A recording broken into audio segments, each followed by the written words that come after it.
महायुतीतील जे काही विषय आहेत ते वरिष्ठ पातळीवर बोलणं चालू आहे. लवकरच मुख्यमंत्री देवेंद्र फडणवीस साहेब, महाराष्ट्राचे उपमुख्यमंत्री एकनाथजी शिंदे साहेब आणि अजित पवार साहेब हे ह्या सगळ्या विषयावर तोडगा काढतील आणि शहरातील रस्त्यांची कामे लवकरच चालू होतील. आणि राहिला प्रश्न महाविकास आघाडीचा, तर महाविकास आघाडीचे जे नेते आहेत समजा जिल्ह्यातील ओमप्रकाश राजे निंबाळकर, ह्यांना एक माझी विनंती आहे की आपण कुठेतरी विकासाचं राजकारण करावं. कायम आपण कुरघोड्या करत बसता राणादादांनी आणलेला निधी कसा अडवता येईल आणि त्याबद्दल कसे प्रश्न निर्माण करता येतील आणि जनतेत भ्रम कसा तयार करता येईल, हा प्रयत्न आपण आता बंद करावा. जनता खूप हुशार झालेली आहे. आपण कुठेतरी विकासाचं राजकारण करावं. आपण आपलं ध्येय धोरण मांडावे जनतेसमोर.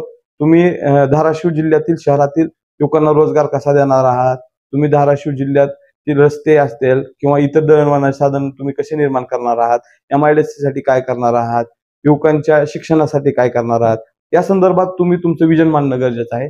हे सगळं सोडून देऊन तुम्ही फक्त सहानुभूतीचं राजकारण आणि विकासाला खीळ घालणे आणि अधिकाऱ्यांना दबाव तंत्र आणणे याशिवाय तुम्ही दुसरं काही करत नाहीत. हे आता जनतेनं तुम्हाला ओळखलं आहे. तरी तुम्ही हे सर्व बंद करून धाराशिव, तुम्हाला जे जिल्ह्यातील जनतेने खासदारकीला निवडून दिलेला आहे आणि तुम्ही आज जे खासदार म्हणून वावरता, याचा तुम्ही या सर्व कुरघोडी करण्यापेक्षा जिल्ह्यातील युवकांसाठी काहीतरी करणं, महिलांसाठी काहीतरी करणं गरजेचं आहे.